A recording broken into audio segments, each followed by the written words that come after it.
All right, my name is Christine Elliott, and I am a survivor of stage 3 breast cancer and stage 2 lung cancer.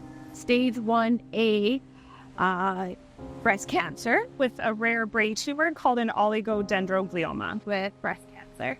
Stage 2 Hodgkin's lymphoma, breast cancer. Triple positive invasive ductal carcinoma and ductal carcinoma in situ. I have breast cancer. Breast cancer stage 3, I went through chemotherapy, double mastectomy, radiation, and targeted therapy afterwards.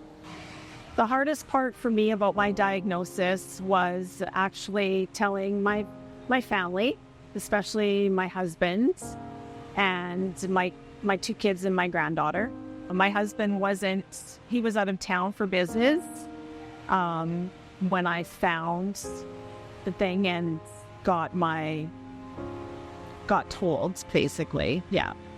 So that was the hard part, was him coming home and me having to tell him, it was kind of, hi, welcome home. I have cancer. Yeah. So that was hard. Yeah. I think the hardest part of it, sorry. The hardest part for me about my diagnosis is it flipped my life upside down. The word cancer is so big and it's so scary and terrifying, and then getting bombarded with this whirlwind of emotions and all this medical information right in the midst of a global pandemic. That was definitely the hardest part of me, because I knew that I was going into it. I knew I had my support system, but I knew I was also kind of going into it alone. After my double mastectomy, I was left flat-chested. And it was because the healthcare system was not taking on any tissue transplants to do reconstruction at the time. Was just admitting to family and friends, and even just to myself, that I was a cancer patient.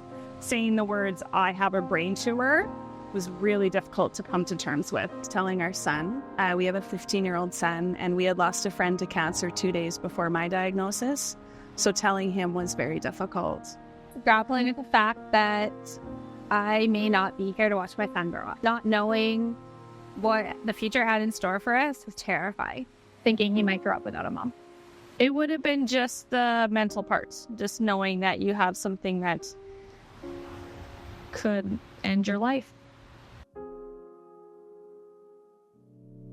Choc'laCure started in 2007, and since then, over the last 17 campaigns, Choc'laCure has raised over $3 million.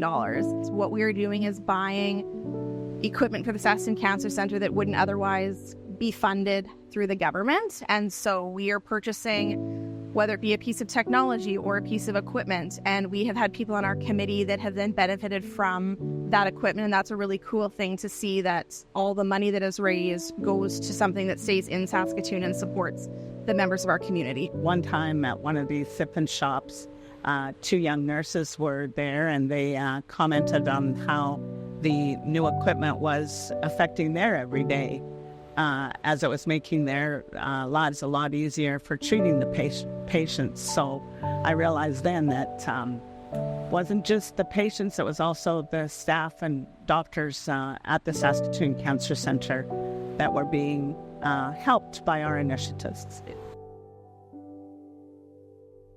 One thing that I learned was that there's not one cure for every type of cancer. And even for breast cancer, there's so many different types that the treatments available won't always work.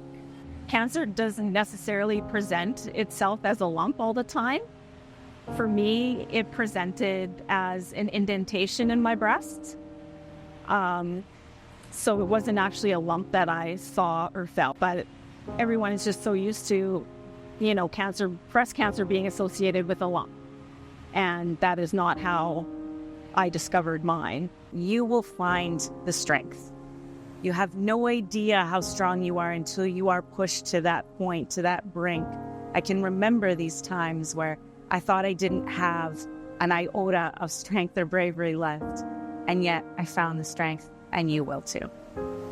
I think it's important to find other people who are going through it so that they understand the emotions and even the physical pain of things sometimes. Just let people in and let all the love in. Live in the moment, don't worry about the what ifs and the might be, but just live each day, each moment, taking the moment, no matter how small or how big it is, each moment counts. So.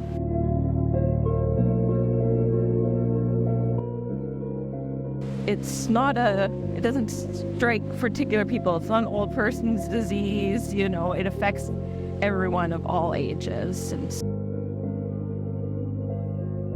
the truth of the matter is that cancer does not discriminate. It does not think about a person's social status or their education or their heritage and their ethnicity. It doesn't think about their age or their gender. It will hit anyone at any point in time, regardless of any trigger symptoms or trigger warning signs that someone may or may not have. Cancer is something that does not discriminate.